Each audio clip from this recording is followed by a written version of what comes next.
Hi!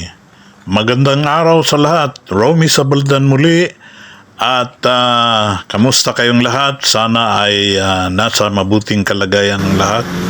At kung may problema, so bahala na ang problema na magpuproblema sa problema. Lahat naman yan ay pwedeng idaan natin sa ating mga dasal. At nandito tayo ngayon sa ating latest video ng MAA flyover kung saan dito naman tayo nakatuon sa ating vlog kasi nga ay malapit na itong matapos. At kung tutuusin ay kung talagang tatapusin na ito, wala nang isang buwan matatapos na ito. Kasi nga kukunti na lang ang gagawin dito. Ang pinakamalaking trabaho na lang dito na gagawin sa flyover mismo, aside from the road widening project na medyo malaki-laki pa ring trabaho dito sa ilalim ng tulay, ay yung finishing na lang sa taas nitong flyover kung saan gagawin yung asphalt overlay. Kita ninyo yung malalaking mga poste na yan, yung piers at saka yung pier capping niya. Single nga lang siya. At dito mapapanood natin itong mga guardrails niya na maganda. Ito yung isa ang nagandahan ang marami. At dito makikita mo na yung slope, yung downhill slope ng MSE walling. Maganda rin ang kanyang design dahil ginamitan siya ng mga modular blocks na solid cement at patong-patong na hindi ordinaryong blocks yan kundi mga modular blocks at saka solidong cement siya. Nakita mo yung transit mixer.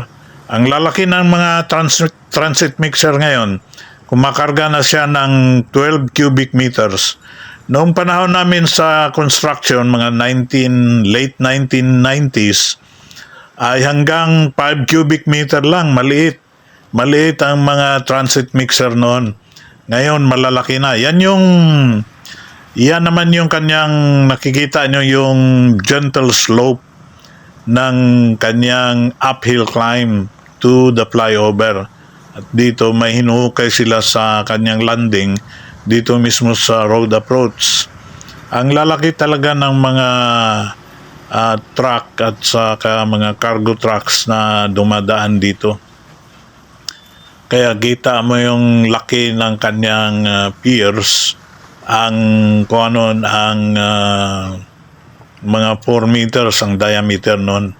Ito na tapos na ang lahat ng 4 lanes sa kanyang road connector papunta doon sa taas ng flyover. Tapos na ito yun. Ito yung mga 2 linggo na. Yung pinipison pa lang siya at ngayon ay nabuhusan na lahat ang 4 lanes. Dami kong makikita ang mga dumadaang dito, mga container trucks, lalo na yung sa Maersk ba yan? Yung mga cargo trucks, container trucks na papuntang Bukidnon hanggang Cagayan de Oro yan. Marami. Ito yung makikita natin ngayon banda rito at ito yung mga 2 weeks ago. The same situation 2 weeks ago, makikita natin na hindi pa simentado. Ito na ngayon, simentado na yun, kitang-kita yung kanyang reinforced concrete cement talaga siya, buo. Tsaka matibay ito. Yung yung parapet. Kasi nga, lalaki ng mga dumadaan dito. Dito on the other side, on the side of the entrance of Monterrey, umabot na yung guardrails na makulay na guardrails. At pinupurmahan na nila yung parapet na reinforced concrete cement naman. Ito yung makikita natin na yan yung kulay puti pa yung simento sa expansion joint. Ibig sabihin bagong buhos pa lang yan At ngayon, ikakabit na ang sunod niyan, ikakabit na yung kuan niya, yung expansion joint. Ito yung makikita natin 2 weeks ago. At ito na nga siya ngayon. At makikita natin, kitang-kita naman natin ang progreso ng trabaho. At dito na sila nagpupurma. May nakausap ako dito ng mga trabahante na sila ang nagkakabit ng mga stirrups ng reinforced concrete cement. Ito yung makikita natin sa ilalim, yung papuntang buhangin. And I will walk you through the 800 meters flyover, kung ano na ang progreso ng trabaho niya. At ito na nga yung dito naman tayo nag-umpisa sa side ng ito sa point B. Yung point A natin, yung papuntang bangkal. Dito tayo sa papuntang buhangin.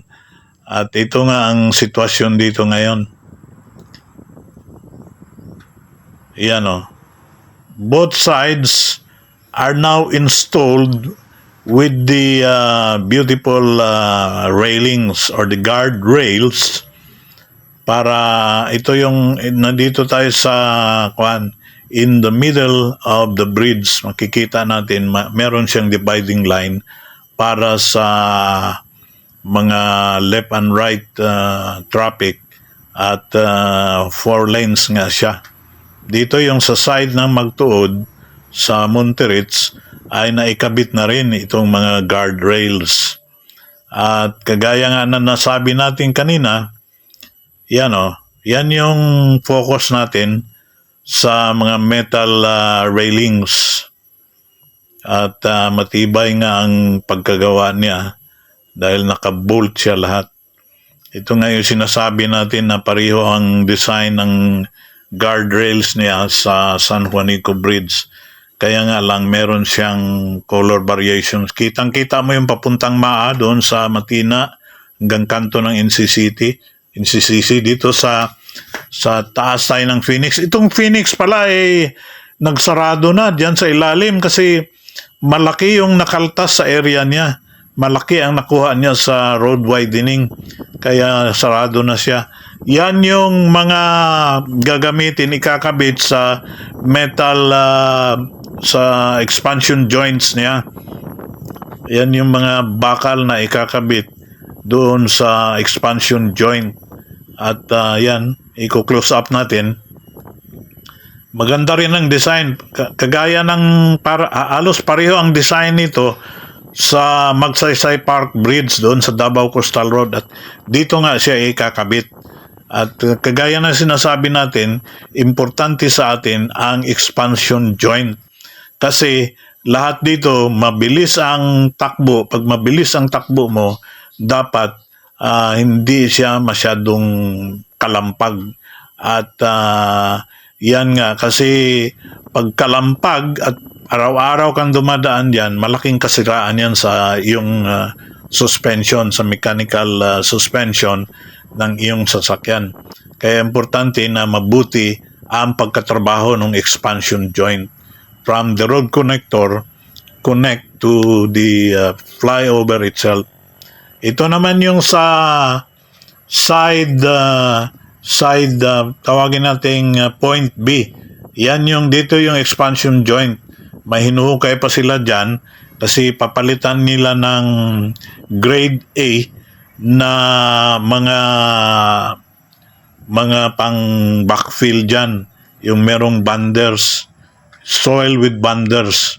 Kasi dapat nga matibay ang sa expansion joint banda. Yung between the road connectors going to the flyover itself. Ito na yung papuntang bangkal. Tapos na rin. Nabuhusan na rin ang lahat ng 4 lanes. Yan yung mga 28 mm na mga bakal para sa dito. Para yata dito yan sa dividing line ng 4 lanes. Yan buo na. Tapos na tapos na ang kanyang 4 lanes na road connector hanggang doon sa road approach sa kung saan maglalanding yung mga sasakyan at kung saan mag-uumpisa din yung kanyang gentle slope ng flyover.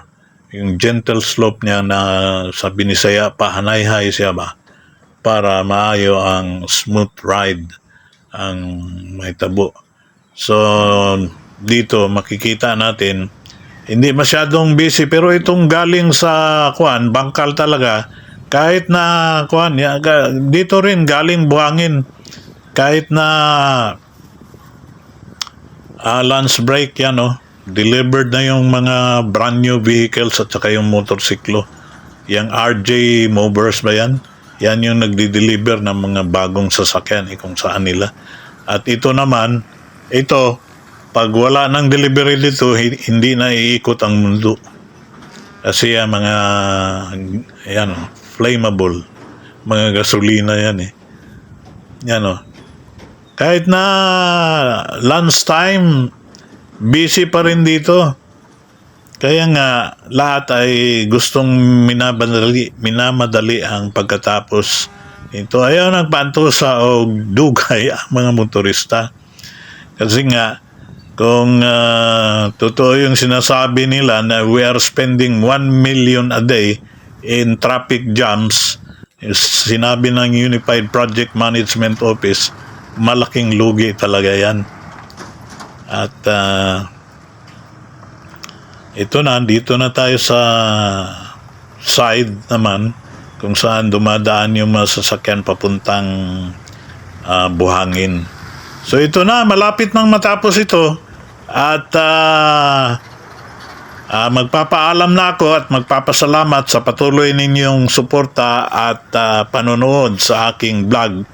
Romy Sabaldan uli at maraming salamat sa lahat at mag-iiwan ako ng naman yung previous video natin para meron kayong ma-browse, meron kayong ma-swipe in comparison of the previous works around 2 weeks ago and the present.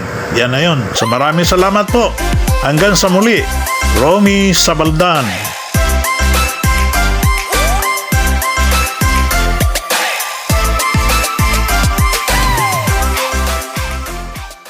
Hi, hello, Romy Sabaldan uli at kamusta kayong lahat at magandang araw at ngayon ang pagbibigyan pansin naman natin ang malapit nang matapos na MAA flyover dito sa Davao City at dito nakatuon ngayon this is the concentration of the works matapos ang pagbubukas ng magandang Bukana Bridge. Ito ngayon dito nakatuon ang mabilisang trabaho para ang flyover na yan makikita natin na formado na at makikita mo ang laki ng kanyang mga piers o mga columns, mga poste niya pag may mga dumadaang mga kagaya niyang mga motorsiklong dumadaan. Dito ang kanyang MSE walling ay umabot na sa kanyang naka-slope na. Yan na yung slope niya, yung uphill, downhill. Dito naman ang sa southern side of the bridge at makikita natin na isang lane na lang din ang kukumplituhin sa pagkukongkrito. Dito yan, 4 lanes yan. Ito isang lane na lang at ang hindi pa naumpisahan. Pero ito ay handa na sa pagbubuhos. Di mo na kailangan pormahan dyan dahil sa magkabilaan niya ay simentado na. Iyan yung makikita mo dito sa side papuntang Bangkal sa ngayon at baka sa pagbabalik natin ang muling update natin ay baka matatapos na ang concreting ng kanyang road approach at dito na tayo. Ito na yung flyover mismo. Yan, makikita mo yung signage ng Phoenix Gasoline, yung pulang yan. Nandito tayo ngayon sa tulay mismo sa itaas. At yan, makikita mo sa ibaba yung galing bangkal na mga sasakyan papuntang patungong Buhangin naman yan. At transition tayo dito sa, ako'y nagagandahan dito sa kanyang metal barriers. Parang disenyo siya ng halos kapareha ang disenyo niya sa yung tulay sa Leyte, San Juanico Bridge. Kaya nga lang may magandang color variation siya. Doon sa kabila, sa magtuod side, wala pang naikabit na mga metal barriers. Dito pa lang sa Maa side. Yan makikita mo sa ibaba, mga establishmento at saka yung road widening niya. At mahaba-haba na ang naikabit nilang mga metal barriers dito. At inumpisahan na rin ang asphalt overlay ng flyover. Yan o. Dito tayo mismo malapit na sa pinakagitna ng 800 meters na almost 1 kilometer din yung kasama yung mga road approaches, mga 1 kilometro din yan ang haba ng flyover na ito. Yan yung sa Maa side, yung sa ilalim. At yan yung Phoenix nga. Dito na tayo mismo sa pinakagitna ng flyover. Ito yung papunta naman doon sa Buhangin, sa northern side or point B of the long flyover. At ito yung sa Maa Road at makikita natin sa ilalim. Kaya nga siya nag-flyover para walang traffic dito papuntang magtuod dire-diretso. Ang paggaling kang Maa, diretso ka na ng magtuod. Vice versa, pag galing ka naman ng magtuod papuntang Maa, makikita natin na meron siyang dividing line. At malapad tingnan ang isang tulay pag 4 lanes ginagawa. Yan, makikita natin yung paakyat na bahagi ng magtuod papunta doon sa Waan. Wala pang nakakabit na mga metal barriers pero tapos na yung kanyang parapet. Matibay yan. Reinforced concrete yan. Solid reinforced concrete cement. Dito mga halos mahigit 100 meters na lang at matatapos na itong pagkakabit ng mga metal barriers. Yan, dito tayo sa ilalim naman. During lunch time, hindi masyadong busy dito. Yan, sa itaas, makikita mo na yung mga metal barriers niya.